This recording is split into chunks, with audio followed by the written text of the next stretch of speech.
हरे कृष्णा, बहुत बहुत धन्यवाद। तो जैसा कि बताया गया कि वृंदावन दास ठाकुर वेद व्यास जी के अवतार हैं।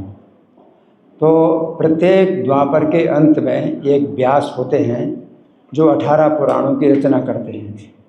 तो 28वें द्वापर के अंत में जो कृष्ण द्वैपायन वेद व्यास हुए, उन्होंने 18 पुराणों की रचना की।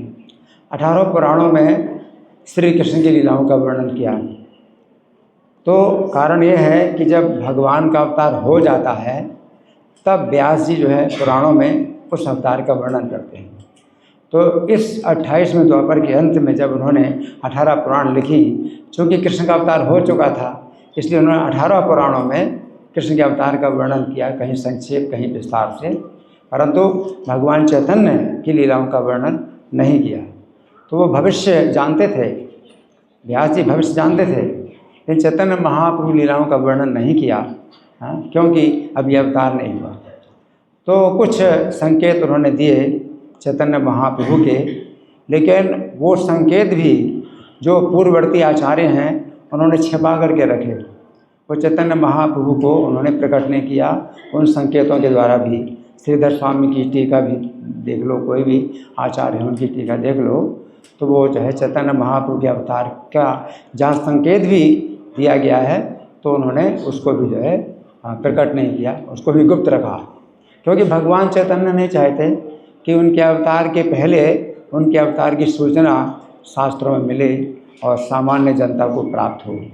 इसलिए वृंदावन दास ठाकुर, फिर जब वृंदावन दास ठाकुर व्यास जी ही वृंदावन दास ठाकुर के रूप में हुए तो उन्होंने फिर चैतन्य लीला का वर्णन किया।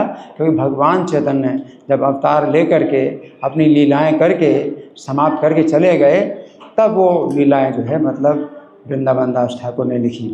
तो चैतन्य भागवत वृंदावन दास ठाकुर जगह जगह ये कहते हैं, लिखते हैं कि इन लीलाओं का वर्णन आगे चल कर के वेद व्यास करेंगे। तो वेद व्यास आगे चल कर के करेंगे, इसका मतलब क्या है कि 29वां द्वापर जब आएगा, अभी 28वां द्वापर बीत गया, 28वां कलयुग चल रहा है, फिर 29वां सतयुग आएगा, फिर 29वां त्रेता, फिर 29वां द्वापर आएगा। तो 29वें द्वापर में जो व्यास जी होंगे वो चैतन्य लीलाओं का भी वर्णन करेंगे। क्योंकि चैतन्य महाप्रभु लीलाएं जब हो चुकी हैं 28वें कलयुग में तो जो है वो वर्णन करेंगे। तो यही विधि है कि पुराणों में जो है भगवान के अवतारों का जो वर्णन है वो तब होता है जब भगवान का अवतार हो जाता है। इसलिए जगह जगह जो वृंदावन दास ठाकुर कहते हैं कि 29वें द्वापर के अंत में जो व्यास होंगे वो इन लीलाओं का वर्णन करेंगे। तो भगवान राम की लीलाओं का वर्णन सभी पुराणों में है क्योंकि हो चुका अवतार, और कृष्ण की लीलाओं का वर्णन सभी पुराणों में हो चुका अवतार। तो अब 29वें द्वापर में जो व्यास जी होंगे, राम की लीलाओं का वर्णन तो होगा ही, कृष्ण की लीलाओं का वर्णन होगा, और चैतन्य लीलाओं का भी वर्णन उसी प्रकार होगा जैसे राम की और कृष्ण की लीलाओं का वर्णन है। हरे कृष्ण।